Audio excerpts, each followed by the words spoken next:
Livro de Apocalipse, capítulo 1, versículo 20. Livro de Apocalipse, escrito pelo apóstolo João, quando João se encontrava numa ilha chamada de Patmos.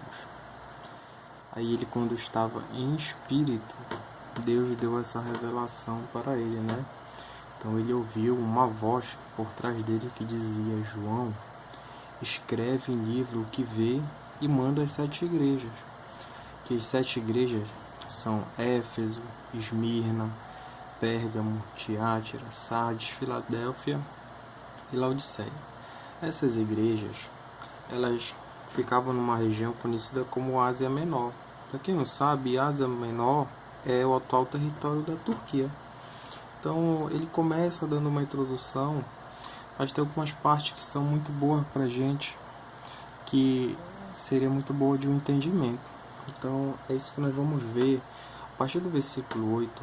Apocalipse capítulo 1, versículo 8 diz assim: Eu sou o Alfa e Ômega, diz o Senhor Deus.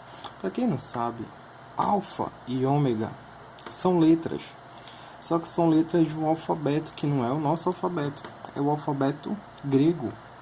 O Alfa e o Ômega, quando você vai lá no alfabeto grego, o Alfa ele é a primeira letra e o Ômega é a última letra. Então, o que Deus está falando aqui, eu sou o Alfa e Ômega, eu sou o primeiro e o último, diz o Senhor, aquele que é presente, que era, olha, aquele que é no presente, que era, que estava no passado e que há de vir no futuro, o Todo-Poderoso, ou seja, é a própria confirmação do Alfa e do Ômega.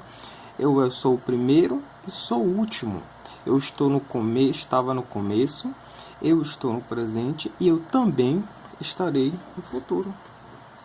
Versículo 9, João fala assim: Eu, João, irmão vosso e companheiro na tribulação, no reino, na perseverança em Jesus, achei-me na ilha chamada Patmos. Onde era essa ilha de Patmos? A ilha de Patmos, ela era uma ilha vulcânica. Nela não existiam árvores, ela era rochosa e ela foi transformada em exílio pelos romanos. Em outras palavras, ela era um cativeiro pelos romanos e para lá se mandavam os piores criminosos. Então João estava lá por causa da palavra de Deus e do testemunho de Jesus. Então, da palavra de Deus e do testemunho de Jesus, João está dizendo o motivo pelo qual ele se encontrava em Patmos. Achei-me em espírito no dia do Senhor e ouvi por detrás de mim grande voz como de trombeta. Né? No livro de Apocalipse, muitas vezes você vai ouvir essa palavra trombeta.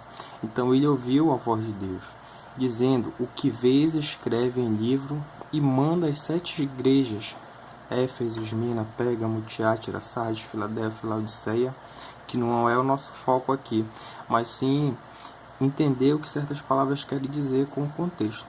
Voltei-me para ver quem falava comigo, e voltando vi 7 candeeiros de ouro. 7 candeeiros de ouro? O que são esses 7 candeeiros de ouro?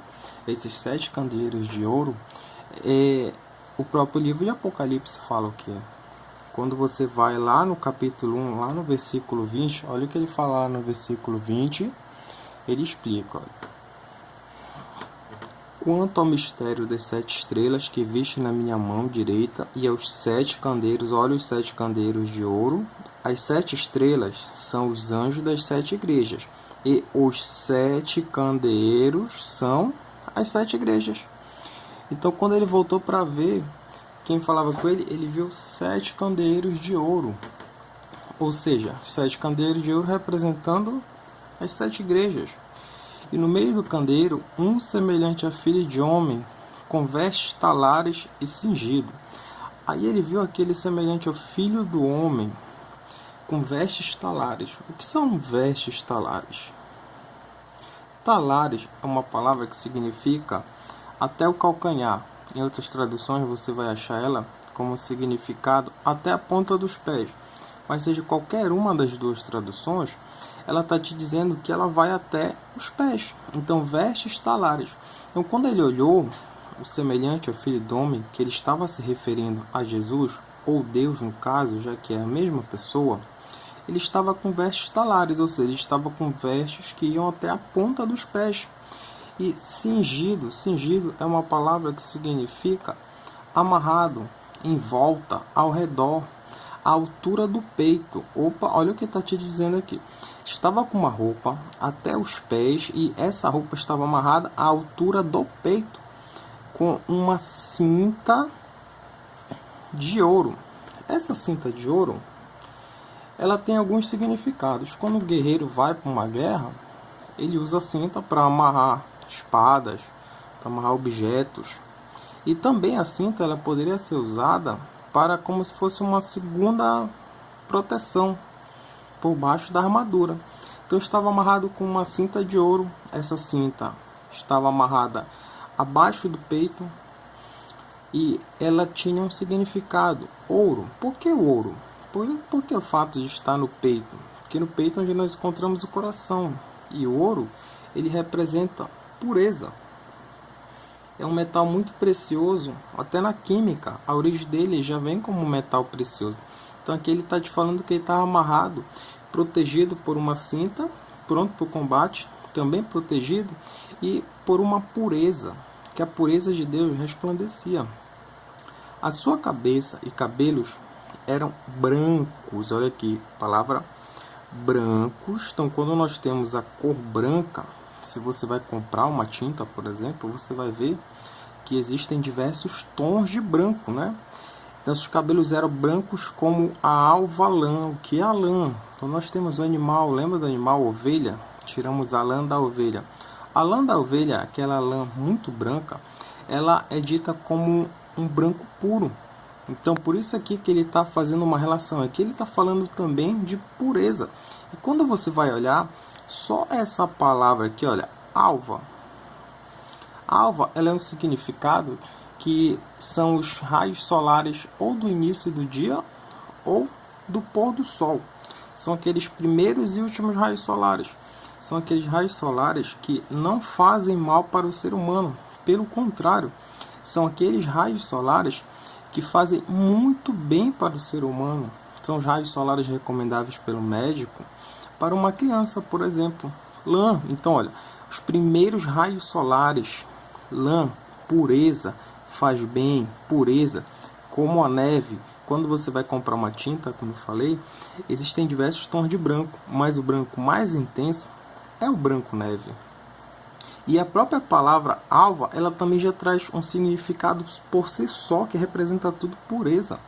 Quando você ouve a palavra alva, como eu falei, os primeiros raios solares, na física, a cor branca, ela tem diversos tons. Ela é a mistura das 7 cores existentes no arco-íris, que são as cores monocromáticas. E quando você mistura as 7 cores monocromáticas, ela vai dar o branco. E a luz do sol, para quem não sabe, é a luz mais branca que existe. Isso é de acordo com a física. Então tudo isso é significado de pureza. Cabelos brancos, pureza. Como os primeiros raios solares, pureza. Como a lã. Só raios solares já é um significado de branco, de pureza. A lã, outro significado de pureza pelo seu tom. Como neve. Neve também aqui está querendo dizer o tom branco de pureza. E os olhos como uma chama de fogo. O que quer dizer chama de fogo? Como os olhos de Deus, quando João viu. Chama de fogo significa dizer o símbolo de poder de Deus. É isso que ele está falando nesse versículo.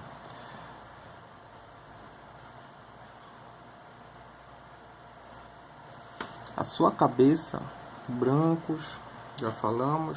Versículo 15. Os pés semelhantes ao bronze polido. Bom, aí aqui, os pés.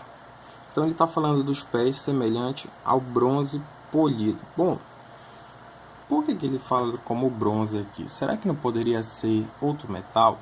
É porque o metal, para ele ficar resistente, ele passa por diversos processos, chamados de temperança. Você vai temperar o metal. Então você esquenta ele, você coloca ele numa fornalha, depois mete na água, dá o choque térmico. Então você fica fazendo isso com que ele passe por diversos processos. E o ouro, cobre, outros metais, você consegue colocar metais diferentes na sua composição. Como, por exemplo, você pega o ouro puro, ele é macio. Aí você, para fazer um objeto, uma joia, você precisa colocar outras composições ali dentro para fazer ele ficar rígido. Aí ele deixa de ser puro. Mas quando está falando aqui, ó, semelhante ao bronze polido, quando você pega o ferro, você coloca ele numa fornalha, você esquenta, coloca na água desse choque térmico, o objetivo do ferro é fazer com que a liga fique mais forte. Então, quando você faz isso com o bronze, você faz também a liga do bronze ficar mais forte. Só que algo inevitável acontece. Ele brilha, ele fica como se fosse polido. E o bronze, quando ele está sendo temperado, depois disso, ele não consegue mais ser misturado com outro tipo de metal. Então, por isso, tu vai ter uma liga forte, tu vai ter uma liga brilhosa, muitas das vezes com um tom parecido com o tom do ouro, brilhoso, e uma liga que não vai poder ser misturada em outro metal. Em outras palavras, ele está querendo dizer que essa liga ela não vai ser contaminada. Então, os pés semelhantes a bronze polido, ou seja, os pés de Deus, não poderão ser contaminados. Lembra que ele se fez homem, se fez verbo, se fez carne e veio até a terra. Então, se ele viesse novamente, os pés dele não se contaminariam mais com a terra. Como que refinado numa fornalha. A voz como voz de muitas águas. Como assim voz de muitas águas, né? Se você já foi para uma cachoeira, você vê que as águas fazem barulho. É um barulho intenso, mas é um barulho intenso que lhe traz tranquilidade. É uma voz forte que todos ouvirão a sua voz na sua vida, mas que transmitirá paz. Tinha na mão direita 7 estrelas. Olha as 7 estrelas. As 7 estrelas são explicadas lá no versículo 20. Olha. Quanto ao mistério das 7 estrelas, olha aqui, versículo 20, que viste na minha mão direita, e aos 7 candeeiros. Olha quem são as 7 estrelas. As 7 estrelas são os anjos das 7 igrejas. E da boca saía uma afiada espada de 2 gumes. Olha só o que saía da boca do cordeiro. Saía ali uma afiada espada de 2 gumes. O que é essa espada de 2 gumes? Que saía da boca de Deus. Olha só como o nosso estudo até agora falou sobre pureza de Deus, falou sobre o poder de Deus, e agora ele fala sobre uma espada que sai da boca de Deus. O que é essa espada de 2 gumes?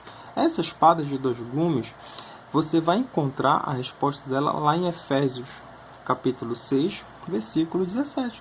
Porque a Bíblia ela não entra em contradição com ela. A Bíblia, ela mesma é o seu próprio argumento. A palavra de Deus, ela vai confirmando. Aí você vai lá em Efésios capítulo 6, versículo 7. Olha o que diz lá em Efésios capítulo 6, versículo 7. Diz assim: tomai também o capacete da salvação e a espada do Espírito, que é a palavra de Deus. Então o que sai da boca de Deus, a espada afiada de 2 gumes, olha o que é? É a palavra de Deus. E a palavra de Deus, meu irmão, o que é a palavra de Deus? Aí você pode falar, Sanders, agora eu já sei o que é essa espada de 2 gumes. É a palavra de Deus. E o que é a palavra de Deus? Não te preocupa que a Bíblia também confirma isso. Quando você vai lá no livro de Hebreus, capítulo 4, versículo 12, lá se encontra dizendo o que é a palavra de Deus. Olha o que é a palavra de Deus, que maravilha. Porque a palavra de Deus é viva, eficaz e mais cortante do que qualquer espada de 2 gumes. Penetra até o ponto de dividir a alma e espírito, juntas e medulas, e é apta para discernir os pensamentos e propósitos do coração. Então, meu irmão, te alegra, porque a palavra de Deus, ela também está visível, ela está cabível, ela também pode ser usada por nós. Então, olha só, pureza é de Deus, poder é de Deus. Não poder ser contaminado é de Deus, a palavra é de Deus, concedida por Ele para nós. Então nós temos o privilégio de podermos usar algo que Deus desfruta, minha mãe, então não perde isso que Deus te dá. E olha só como a palavra de Deus, ela é linda, porque lá em Hebreus, o próprio versículo 13, que vem depois do 12, que nós acabamos de ler, ele fala que a palavra de Deus, olha o quão poderosa que ela é, e não há criatura que não seja manifestada na sua presença.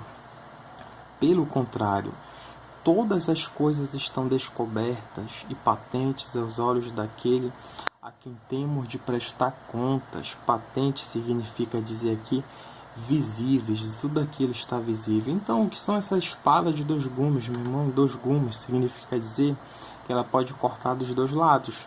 Mas a espada de Deus ela é uma espada diferente. Por isso que aqui ele enfatiza 2 gumes, porque uma espada ela tem para o guerreiro uma só finalidade. Qual é a finalidade do guerreiro?